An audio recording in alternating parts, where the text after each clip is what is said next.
Average पढ़ा होगा आपने।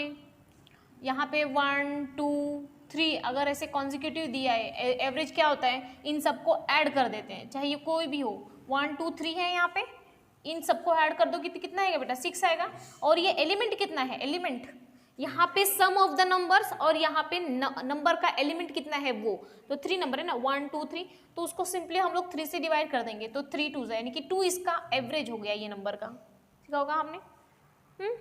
तो इसमें क्या होता है, सिंपली ज़्यादा दिमाग अगर नहीं लग, ये समझा कि नहीं कॉन्सेप्ट, यहाँ पे कितने नंबर्स हैं उनको ऐड कर देंगे, चाहे जैसे यहाँ पे 50 है, 52 है या 54 है, अगर ये है कुछ भी नंबर, अगर बोला जाए इन तीनों का हमको एवरेज निकालना है, तो कैसे निकालेंगे, इन तीनों को ऐड कर देंगे, सम ऑफ द नंबर्स। तो 4 2 6 आएगा, 5 3 15 156 आएगा। लेकिन है कितना नंबर, 1 2 3, तो 3 से डिवाइड कर देंगे, 3 5 15, 3 दूनी 6, 52 उसका एवरेज आ गया। क्लियर है। और इसका अगर बेसिक अगर आप जानोगे तो एवरेज होता क्या है, जो मिड का पार्ट होता है, अगर 3 चीज़ें हैं, अगर यहाँ पे 1 है 2 है 3 है 4 है 5 है, इसका एवरेज क्या आ जाएगा, मिड वाला 3 आ जाएगा, बिना सॉल्व किए इसका एवरेज आएगा 3। बीच वाला पकड़ना है हमको, वही एवरेज होगा। लेकिन बीच वाला भी क्या, एक तो वो कंसेक्यूटिव नंबर होने चाहिए, जैसे जितने भी नंबर्स हो ना बेटा, जैसे अगर मैंने यहाँ पे 21 लिख दिया, यहाँ पे 24 लिख दिया, और यहाँ पे अगर 25 लिख दिया, तो इसका एवरेज क्या होगा, नहीं होगा, सॉरी ज़्यादा जोर से बोल दिया, 24 नहीं होगा बेटा, वही तो मैं समझा रही हूँ। 21 इसके बाद ये जो कंटिन्यूअस नंबर होते हैं ना, वो एक तो ऑड नंबर होने, उनके बीच उतना ही गैप होना चाहिए। आपने देखा यहाँ पे एवरेज 52 आया, लेकिन कैसे है आपने देखा, यहाँ पे 2 का गैप है, अगेन 2 का गैप है, तो हम सिंपली उसको बोल देंगे कि एवरेज बीच का नंबर आएगा, बिना कुछ ज़्यादा सोचे। यहाँ पे देखो कंसेक्यूटिव नंबर है 1 2 3 4 5, मतलब केवल एक का डिफरेंस है, इसीलिए मैंने यहाँ पे बीच का उठाया। लेकिन यहाँ पे 1 का डिफरेंस है, यहाँ पे 3 का डिफरेंस है, तो इसका हम एवरेज नहीं ले सकते बेटा। तो हम एवरेज इसको कैसे लेंगे, सबको ऐड करके फिर इवेंट से उसको डिवाइड करेंगे। क्या आएगा, 5 और ये 4 5 9 10 10 आ जाएगा, 2 4 6 की 7 आ जाएगा, डिवाइडेड बाई 3, ये इसका एवरेज हो जाएगा, इसका नंबर का, तीनों का। तो एवरेज क्या होता है, जितने भी नंबर्स होते हैं उनको ऐड करते हैं, उसके बाद जो नंबर ऑफ इवेंट्स होते हैं उनसे उसको डिवाइड, नंबर्स ऑफ इवेंट्स यानी कि वो कितने नंबर, 1 2 3 4 5, ये कंसेक्यूटिव है, इसीलिए यहाँ पे बीच का पकड़ा मैंने। गुस्सा नहीं आया ना, मैं बच्चा समझ के ट्रीट करती हूँ आप लोगों को, आप कुछ भी समझो मेरे को, लेकिन मैं ऐसा सोचती हूँ कि मेरे बच्चे बैठे हैं यहाँ पे। देखो यहाँ पे 21 है, 24 है, 25 है, यहाँ पे डिफरेंस अलग है बेटा, तो हम लोग उसको एवरेज बीच का नहीं ले पाएंगे। लेकिन यहाँ पे सेम था, यानी कि अगर नंबर कोई भी होता है, लेकिन उनका जो डिफरेंस है, या तो इवन नंबर होना चाहिए, 2 4 6 8 10। अभी देखो एक ही नंबर, इसका एवरेज क्या आएगा, 6 आएगा। यहाँ पे 2, यहाँ पे 2, बीच का उठा लो 6, क्योंकि इनके बीच में मैं बोल सकती हूँ, क्योंकि ये सब इवन नंबर है, यानी कि सबके बीच में 2 2 का गैप है, हो सकता है। अब ये 11 आ गया, ये 13 आ गया, ये 15 आ गया, क्या आएगा, 13 आएगा। और होता भी है, देखो अभी सिंपल में बनाती हूँ, ये 5 3 8 1 9 आ गया, ठीक है, 1 2 3 आ गया, इसको 3 से डिवाइड करेंगे ना बेटा, सम ऑफ ये हो गया, सम करने पे ये आ गया, उसको 3 से डिवाइड करूंगी, देखो 3 एकम 3 3 3 9 आ गया नंबर। वही आइडिया लगाते हैं, बस जो शॉर्ट बोलते हैं ना, शॉर्ट ट्रिक, तो यही शॉर्ट ट्रिक है। नंबर ऑफ गैप जो है सेम होना चाहिए उनके बीच में, तो बीच का हम लोग नंबर ज़्यादा कैलकुलेशन करने की जरूरत नहीं है, तुरंत उठा लेंगे कि ये एवरेज है, ये एवरेज है, ठीक है, ओके। लेकिन अगर ऐसा कुछ नंबर आया उल्टा पलटा, तो उसको फिर ऐड करके 3 एकम 3 3 त्रिका 9 13। हाँ तो नहीं, मैंने प्रूफ करके दिखाया आपको कि एवरेज ऐसे निकलता है। तो कैसे निकलता है, वो खाली हम लोग बोलते हैं ना शॉर्ट ट्रिक, तो शॉर्ट ट्रिक ऐसे बनाइए। जो बेसिक मेथड है हमारा यही है कि जितना भी नंबर्स है उनको ऐड कर दो और जितने इवेंट्स हैं उसको डिवाइड कर दो, लेकिन शॉर्ट ट्रिक ऐसा। क्लियर है, देखो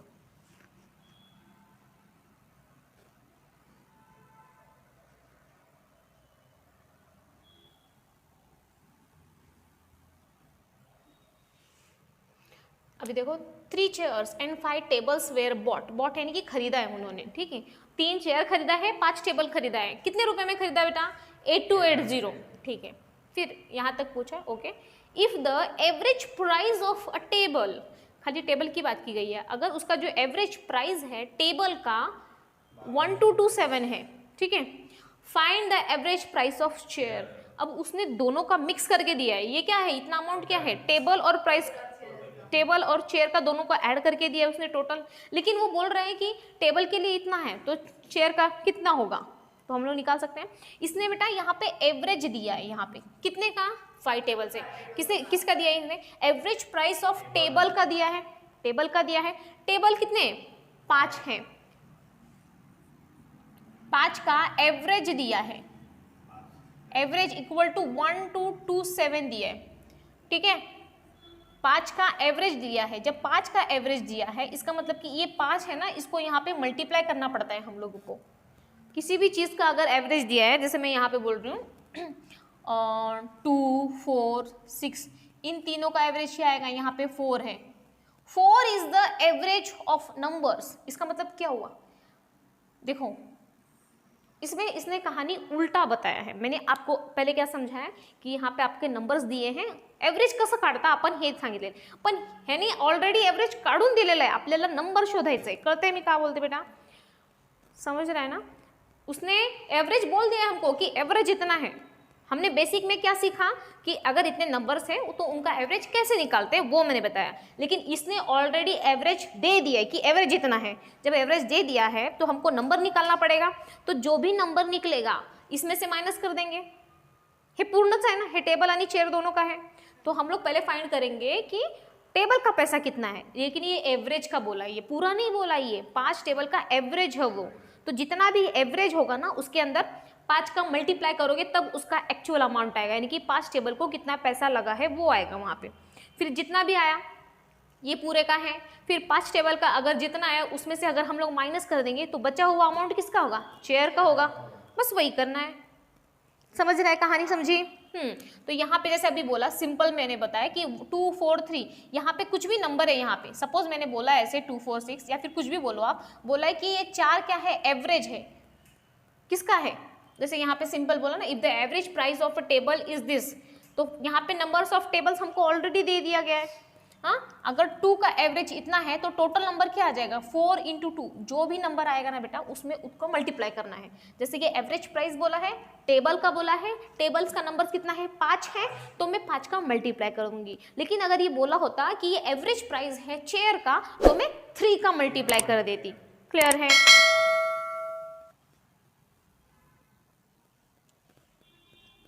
तो मुझे क्या करना पड़ेगा, अभी इसके अंदर मुझे 5 का मल्टीप्लाई करना पड़ेगा, ठीक है। देखो 7 × 35, 5, 3, 5, 2, 10, 3, 13, 12, 25, 60, 1, 61, इतना आ गया अमाउंट। 8280 माइनस 6135 कर देंगे, तो जितना भी अमाउंट बचेगा वो चेयर का बचेगा, ठीक है। तो 0 में से 5, 7 में से 3 गए 4, 1 और 2, 2145 इतना अमाउंट आ गया। ये चेयर का अमाउंट है, चेयर का। और चेयर कितने खरीदे थे उसने, 3 चेयर खरीदे थे, लेकिन अभी 3 चेयर का इतना रुपया। तो उसने बोल रहा है एवरेज प्राइस, तो क्या करेंगे हम लोग, डिवाइड कर देंगे। हाँ, तो 2145 को सिंपली हमको 3 से डिवाइड करेगा। एवरेज पूछ रहा है, इसका मतलब कि एक प्राइस का कितना है, एवरेज यानी कि एक प्राइस का कितना है, वो एक चेयर का कितना है, 5 टेबल का कितना है, ऐसे बोल रहे हैं कि एक का पूछ रहा है एवरेज। तो हमको अगर एवरेज पूछ रहा है तो 3 टेबल का इतना है, सॉरी 3 चेयर का इतना है, तो एक का कितना होगा, 3 सते 3 एकम 3, 3 पचे 15, 715, इतना आंसर आ जाएगा। तो आंसर यही आ जाएगा। फिर उसने खाली rupees, find the average price of the chair, तो एवरेज प्राइस हमारा 715 रुपये आ जाएगा। कॉन्सेप्ट समझा, पूछ लेना बेटा अगर नहीं समझा है तो, क्योंकि अभी ये फिर से रिपीट नहीं होगा। कब रिपीट होगा, जब हम प्रैक्टिस करेंगे क्वेश्चंस तब रिपीट होगा वो। फिर मैं आपको मॉक्स कराऊंगी रोज एक एक, तब प्रैक्टिस होगा, नहीं तो तब तक रिपीट नहीं होगा। तो पूछ ले अगर नहीं समझ में आ रहा है तो। अब देखो नेक्स्ट वाला, the average of 3 consecutive even number. देखो क्या बोला है, इवन नंबर है, कंसेक्यूटिव है, कंसेक्यूटिव यानी कि लगातार। 2 के बाद 8 नहीं आएगा, इवन बेटा 4। हाँ, तो कंसेक्यूटिव इन द सेंस कि वो इवन रहेगा लेकिन कंटिन्यूअस में रहेगा। 2 के बाद तो 8 भी इवन आता है, लेकिन 8 नहीं आएगा, 4 आएगा, फिर 6 आएगा, फिर 8 आएगा, ठीक है। तो हम लोग इसमें क्या करेंगे कि 3 का जो एवरेज है वो 44 है। किसकी, कितने नंबर का, 3 नंबर का। इसका मतलब कि वो पूरा नंबर कितना होगा,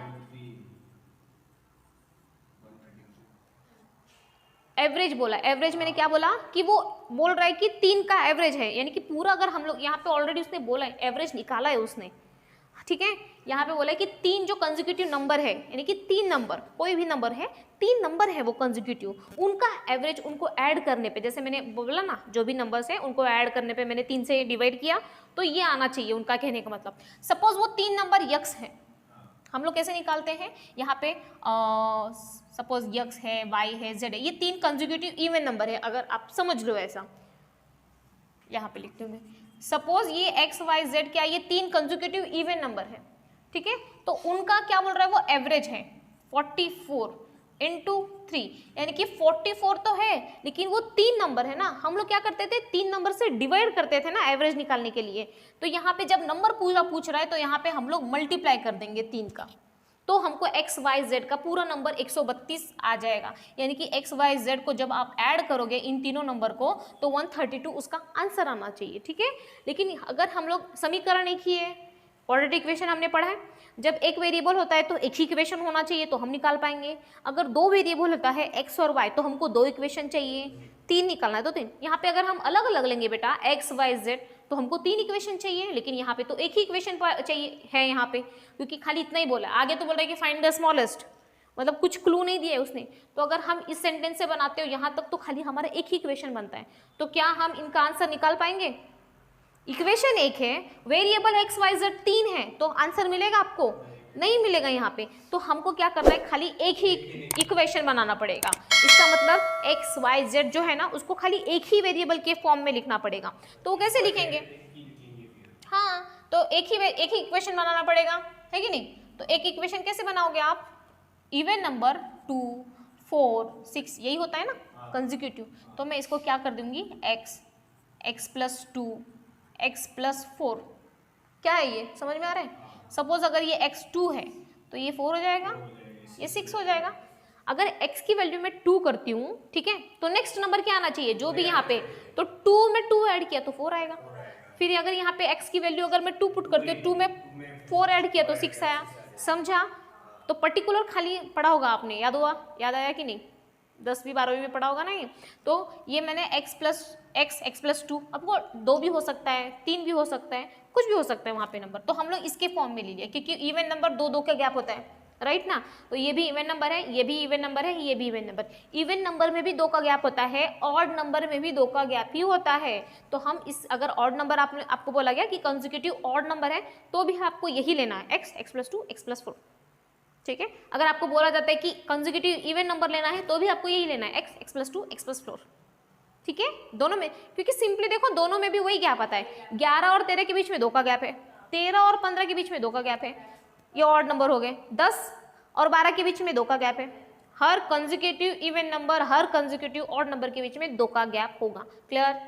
आगे देखो, इन तीनों का नंबर जो है एवरेज क्या है 44 है, ये खाली एवरेज बोला है, तो हमको पूरा नंबर मिला, कैसे मिला था, 44 में 3 का मल्टीप्लाई कर दिया तो 132, अब इनको क्या हम लोग देखो वेरिएबल एक है तो हम लोग मिल गया, हमको निकाल सकते हैं हम लोग, सिंपली क्या करना है, वो बोलता है कि इन तीनों का ऐड करने के बाद 132 आना चाहिए, चलो 1 2 3 यानी कि 3x, x को एक तरफ करेंगे, अमाउंट को एक तरफ करेंगे, 2 प्लस 4 6 आएगा, 6 को क्या करोगे माइनस करना पड़ेगा, यहाँ पे प्लस है वहाँ जाएगा माइनस आएगा, तो 126 आना चाहिए, राइट है, तो अभी इसको क्या करना है, इसको सिंपली x की वैल्यू क्या निकलेगी बेटा, 3 चौक 12 3 दूनी 6 यानी कि 42 निकलेगी, यहाँ पे 3 है ना, 3x है ना, तो x इज इक्वल टू 126/3, 3 चौक 12 3 दूनी 6 42, ये आंसर आ गया, तो 42 आंसर क्या आया, ये स्मॉलेस्ट टर्म है ये वाला, तो ये 42 होगा, ये 44 होगा, ये 46 होगा,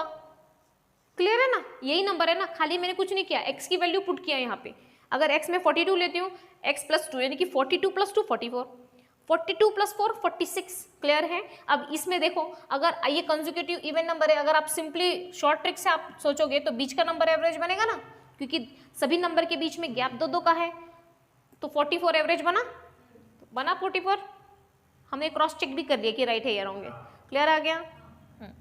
अब ये देखो, the average of 15 result is 40, 15 result हो गया या फिर 15 टेबल्स हो गए, जो आपको समझना है वो समझ लो, एवरेज बोला यहाँ पे, एवरेज ऑफ 15 रिजल्ट इज 40, तो पूरा कैसे निकलेगा, जो भी एवरेज है और जो भी नंबर है उनका मल्टीप्लाई कर देंगे, यहाँ पे हमने किया, ये एवरेज दिया था, कितने का था, 3 नंबर का था, तो हमको पूरा नंबर कैसे मिला, 44 का हमने 3 में मल्टीप्लाई किया, तो सिंपली आपको यहाँ करना है, अगर यहाँ पे बोल रहा है कि एवरेज 15 का एवरेज बोला, ये नंबर नहीं बोला, एवरेज बोला है, तो हम 15 का पूरा ओवरऑल मार्क्स निकालने के लिए क्या करेंगे कि 15 इंटू 40 करेंगे।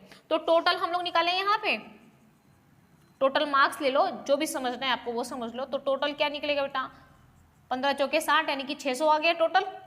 ठीक है, आगे if the average of first 8 result, यानी कि 15 में का जो 15 लोगों का रिजल्ट है वो 40 मार्क्स पे आ गया। अगर वो बोल रहा है if the average of first 8 result, जो पहले के स्टार्टिंग में जो 8 रिजल्ट है बच्चों का इस 42। चलो अब क्या करते हैं, खाली आपको मल्टीप्लाई करना है 42 इंटू 8, 8 दूनी 16, 8 चौक 32 और 1 33, यानी कि 336 आ गया उसका आंसर। ठीक है, and that of last 8 is 36। अब लास्ट का भी दिया है, समझो बेटा यहाँ पे क्या बोला है, यहाँ पे बोलती हूँ ये पूरा कितना है 15 है, ये 1 हो गया, 2 हो गया, 3 4 5 6 7 8 9 10 11 12 13 एंड 14 15। ठीक है, अब क्या बोल रहे हैं देखो, 15 लोगों की बात की गई है, 15 इज 40, चलो ये ठीक है, यानी कि पूरे लोग 15 ही लोग हैं क्लास में। अब बोल रहा है if the average of first 8 result, यानी कि पहले 8 बच्चे, ऊपर के जो 8 बच्चे उनका 42 है, यानी कि 1 2 3 4 5 6 इतना आ गया, तो इनका एवरेज कितना आ गया बेटा 42। एवरेज की बात कर रही हूँ मैं, एवरेज की बात कर रही हूँ। अगर यहाँ पे एवरेज से निकल रहा है ना, यहाँ पे देखो अब आपको और सिंपल हो जाएगा। देखो यहाँ पे बोल रही हूँ मैं, अगर 1 से 15 की बात कर रहे हैं, ओवरऑल 15 की अगर बात कर रहे हैं तो यहाँ पे 40 आना चाहिए ना, 14 बोला है यहाँ पे रिजल्ट है लोगों का एवरेज। ठीक है, अब यहाँ पे 8 लोगों की अगर बात करो तो यहाँ पे 42 बोला है। उसके बाद ये तो फर्स्ट 8 हो गए, अब देखो यहाँ पे दैट ऑफ लास्ट 8, यानी कि नीचे से भी जो 8 लोग हैं उनका 36 बोल रहा है ये। ठीक है ना, तो 1 2 3 4 5 6 7 8, यानी कि देखो ये 8 वाला जो बंदा है ना दोनों में आ रहा है, ये कितना है 36 आ गया। देखो ये 8 वाला है ना दोनों में आ रहा है ना, उसको 2 बार काउंट किया जा रहा है, ऊपर भी काउंट कर रहे हैं और नीचे भी काउंट कर रहे हैं। अभी वही बोल रहे हैं कि find the 8th result, 8th यानी कि इसी का रिजल्ट क्या है वो पूछना है हमको। तो इसका रिजल्ट कैसे निकले, तो सबसे पहले हम लोग करना है कि मार्क्स कितने थे ओवरऑल। तो हमने 15 का, ये पूरा जो 15 था उसमें से 40 का हमने मल्टीप्लाई कर दिया 40 का, यानी कि 600 हमको आ गया, 15 जो के 60। ठीक है, अब इसके अंदर क्या करना है हमको, फर्स्ट के 8 रिजल्ट जो है 42 है, यानी कि यहाँ तक 42 है ना, तो मैं सिंपली इसको क्या कर दूंगी 42 में मल्टीप्लाई कर दूंगी, तो मुझे 336 मिला। अब लास्ट के कितने आएंगे बेटा, लास्ट के 8 इंटू 36, वो भी मैं मल्टीप्लाई कर दूंगी कि 8 इंटू 36, 8 छंग 48 के 8, 4 8 3 24, 288 इसका आंसर आ गया। अब जब इन दोनों को मैं मर्ज करती हूँ, इन दोनों को अगर मैं ऐड करती हूँ ना बेटा, वो 600 से ज़्यादा होंगे। क्यों होंगे, क्योंकि 8 को हमने 2 बार काउंट किया है ना, वो ऊपर से भी काउंट हुआ है नीचे से भी काउंट हुआ है, तो डबल हो जाएगा ना उसका एडिशन, यानी कि वो एक ज़्यादा हो जाएगा। तो ओवरऑल अगर आप इसको ऐड करते हो 8 6 14, 8 3 4 12 का 2, 624 इसका आंसर आ गया। तो ओवरऑल 600 है, लेकिन 2 बार काउंट हुआ तो वो 624 है। अगर हम 24 निकाल देंगे तो बराबर हो जाएगा, ठीक है ना, और वो 24 क्या है 2 बार काउंट हुआ है, इसका मतलब कि जो 8th का रिजल्ट 24 ही होगा। क्लियर है, 2 बार काउंट हुआ ना उसका, यानी कि जितने बार भी काउंट हुआ है जो ज़्यादा है, देखो अगर टोटल बोलते हो तो टोटल तो उतना ही होना चाहिए क्योंकि उतने ही बच्चे हैं, लेकिन जितना ज़्यादा है क्योंकि इसको 2 बार काउंट किया है हमने इसीलिए वो ज़्यादा है। यानी कि अगर 1 बार काउंट करते हो तो 24 आता है, 2 बार अगर उसी को रिपीट करते हो तो 24 आता है, तो ये 24 ज़्यादा है, इसका मतलब कि ये जो 24 है वो 8th रिजल्ट है हमारा। समझा, आगे का देखो, the average age of 35 children in A class, 35 children का इन ए क्लास इज 11 ईयर्स। जब एवरेज 35 का 11 दिया है तो टोटल बच्चों का कितना होना चाहिए, पूरा वेट कितना होना चाहिए, वेट की एज की बात की गई है कि एज जो है 35 बच्चों का 11 साल है, तो पूरे बच्चों में जितने भी लोगों का एज है, किसी का 10 है किसी का 20 है, तो पूरा एज कितना होगा, कैसे मिलेगा 385 होगा, 35 इंटू ये, इसका ट्रिक पता है ना 385, लास्ट का लास्ट लिख देंगे, बीच में इन दोनों का ऐड करके लिख देंगे, तो 385 उनका एज होगा। पूरे क्लास में जितने भी बच्चे हैं उन सभी का एज अगर आप मिलाते हो तो 385 होना चाहिए, ठीक है। If the teachers has be included, इसमें बोलते हैं अगर टीचर का एज भी उसके अंदर ऐड करते हैं हम लोग, the average age become 12 year, यानी कि पूरे क्लास का एज कितना बढ़ जाता है 12 बन जाता है। पहले कितने था 11 था, बाद में कितना हुआ 12, यानी कि 1 साल बढ़ा। ओके, तो फाइंड द टीचर्स एज, बेटा जब यहाँ पे 35 चिल्ड्रन थे और 11 साल था, जब टीचर को ऐड करोगे तो 36 लोग हो जाएंगे, पहले खाली 35 लोगों का ऐड कर रहे थे आप लोग, लेकिन जब आप टीचर का एज ले रहे हो तो टीचर को भी तो इंक्लूड करना पड़ेगा। तो 36 इंटू 12 हो जाएगा ना, एज कितना हो गया, बिकम 12 ईयर्स, एक से बड़ा। तो 36 लोगों का 12 हो रहा है। तो हमको क्या करना है, ये इसमें पूरे लोग, पूरे क्लास का है, इसके अंदर टीचर का भी है, बच्चों का भी है। तो टीचर और बच्चों का एज में से अगर हम बच्चों का एज माइनस कर देंगे तो हमको टीचर का मिल जाएगा ना, वही करना है बस। इन दोनों को मल्टीप्लाई कर दो, क्या आ जाएगा 360, 36 दूनी 72, 2 6 बार 13, 432 आएगा, ठीक है ना। तो 432 अगर आ गया है तो ये इसमें क्लास का भी है, हाँ इसमें क्लास का भी है और बच्चों का भी है, और ये खाली बच्चों का है। तो हमको टीचर का अगर निकालना रहेगा तो इसमें से इसको माइनस कर देंगे हम लोग, ठीक है। ये 32 है और ये 15 है, यानी कि 47 आंसर आ जाएगा, 385। तो 47 इसका आंसर आ जाएगा। क्लियर है, 47 टीचर का एज है।